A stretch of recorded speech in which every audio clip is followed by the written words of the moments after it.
1992 was a battlefield.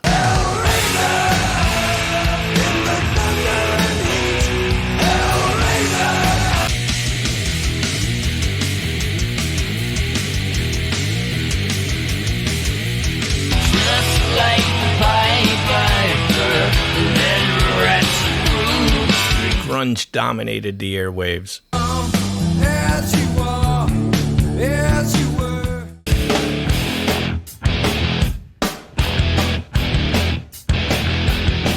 Did you hear the distant cry call? Thrash got shoved to the margins, but metal didn't die. It got meaner, it got weirder, and underground as hell. Pantera found their true form. Black metal lit the match in Norway. To ban a form of music they say has disturbing satanic overtones. It's called black metal music and encourages devil worship and the desecration of church. And Bruce Dickinson walked away from Iron Maiden. This wasn't the end. It was a cleansing fire. This is Metal Yearbook 1992. So let's be clear. In 1992, metal wasn't cool. Because we are uncool. Radio wanted grunge, MTV wanted flannel, alternative was the buzzword, and Nevermind was still echoing. But metal didn't just pack it up. It adapted, it split, and it went deeper. Death metal flourished in the underground. Black metal burned through Norway's winter, and Pantera kicked down the door with boots and clenched fists.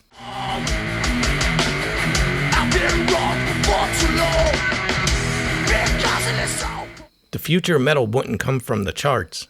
It would come from the trenches. Some of the major releases: Pantera, Vulgar Display of Power.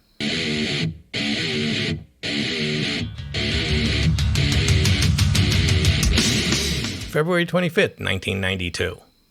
No groove, no glam, just violence. You keep this love, you keep this love. Pantera dropped Cowboys from Hell in 1990, but Vulgar Display was the full transformation. Some of its key tracks: Walk, Mouth for War, This Love, and Fucking Hostile. Oh, fucking hostile! Dimebag Darrell's riffs hit like crowbars. Phil Anselmo spat every line like it was a death threat. This wasn't thrash. This wasn't new metal. This was power groove, and it was the new language of aggression. Iron Maiden, Fair to Dark, May 11th, 1992.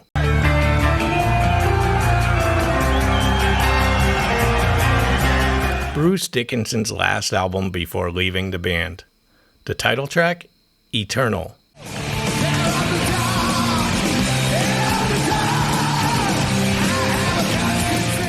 The rest, uneven.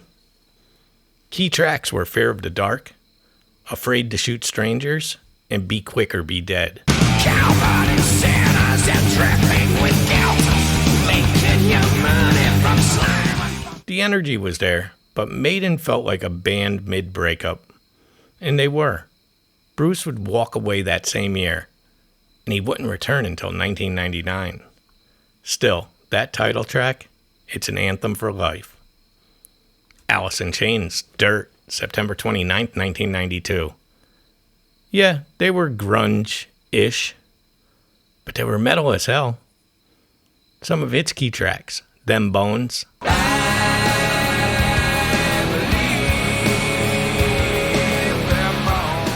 Rooster, Down in a Hole, Wood,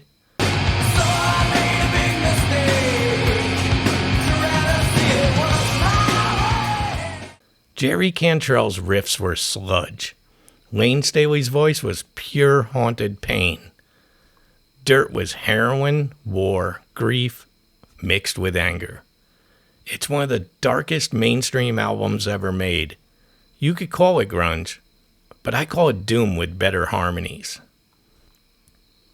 Dream Theater, Images and Words, July 7th, 1992. Progressive metal got its banner year. Whoever could, and my heart in the Some of its key tracks: Pull Me Under,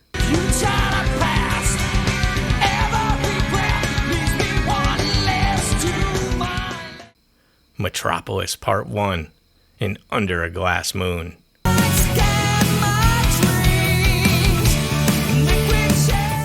It was the album that proved technical playing could still move people. Labre's vocals, Petrucci's riffs, Portnoy's drumming. This was self-indulgence. It was precision warfare. And Pull Me Under briefly broke into MTV rotation. Prog metal had entered the room. Bathory, Twilight of the Gods, June 29, 92. The Viking metal saga continued with Twilights of the Gods, Under the Runes, Hammerheart,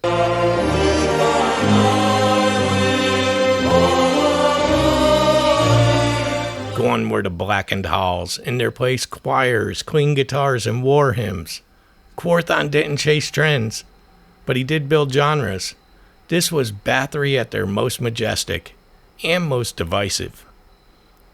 Darkthrone, A Blaze in the Northern Sky, February 26th of 92. Now we go to the cold north. Some of its key tracks: Catherine, Life Code, In the Shadows of the Horns, and The Pagan Winter.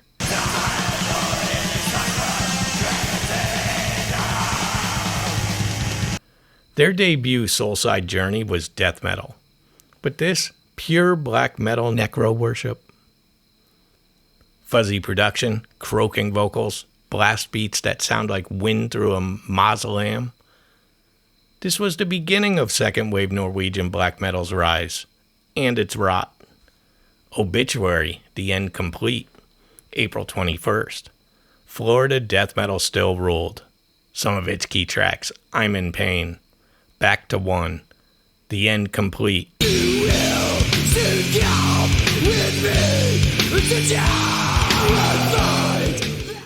Trevor Purr's guitar tone, Concrete Slab, John Tardy still growling like a swamp demon. Obituary weren't evolving much, but when you sound like the Apocalypse, who gives a shit? Some of the tours and festivals: Monsters of Rock 92 in Europe. Iron Maiden headlined, with Anthrax and Wasp on select dates. The crowds were still there, but the cultural movement had moved on. Pantera toured relentlessly, cracking skulls in clubs and arenas. Their live shows became legendary. Fistfight, Sweat, Feedback. Lollapalooza 92 had Soundgarden, Ministry, Pearl Jam, Red Hot Chili Peppers. Metal? Barely invited, but Ministry brought some serious industrial fire. Black metal's cult grows. Mayhem and Burzum gained notoriety. Varg Vikernes joined Mayhem. Euronius ran Helveti. Churches started burning in 1992. The reason we never, were involved in the church burning, because if you burn a church, the government built it up again. And the government takes our money to build it up. So, we were never part of any of those side activities. Norway's black metal scene officially crossed the line from art into violence. Metal gets ignored by MTV. Headbangers Ball was pushed deeper into the night. Grunge videos dominated TRL. Metal was out of fashion, but it wasn't out of fuel. Some of the losses and the legacies: Rob Halford forms Fight.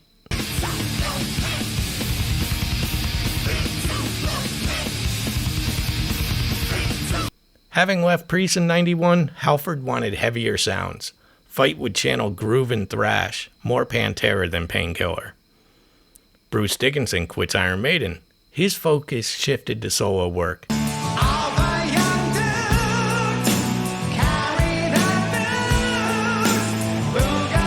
Maiden recruited Blaze Bayley.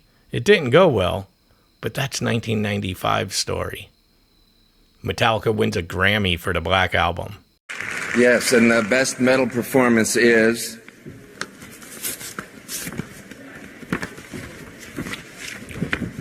Roy Rogers. All right, Roy. Metallica. Ho, ho, ho, ho. Couldn't they give us a few more minutes after that? Anyway, let's get on with it. Thank you. You want a job? Let's see. I think the first thing we got to do is, obviously, like you guys were expecting, is we got to thank Jethro Tull for not putting out an album this year. But one that deepened the fan divide. Were they still metal? Or just massive? Dimebag Darrell becomes a guitar god. Magazines, clinics, endorsements. 1992 was the year people really noticed him. Underground labels rise. You had Earache, Nuclear Blast, Peaceville, all pushing death, doom, grind, black. This was the true metal movement of the early 90s. 1992 was rejection and resurrection. Metal wasn't dead, it just wasn't welcome. So it got sharper, it got angrier, more extreme. Pantera gave us steel-toed swagger. Death and black metal doubled down. And Maiden and Priest entered their wilderness years.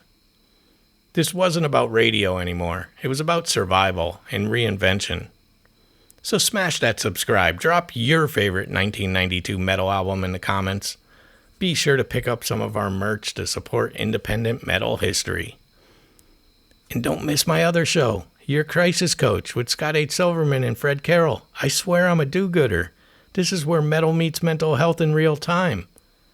But today, I'm Fred Carroll. This is Headbangers History, where every riff tells a story.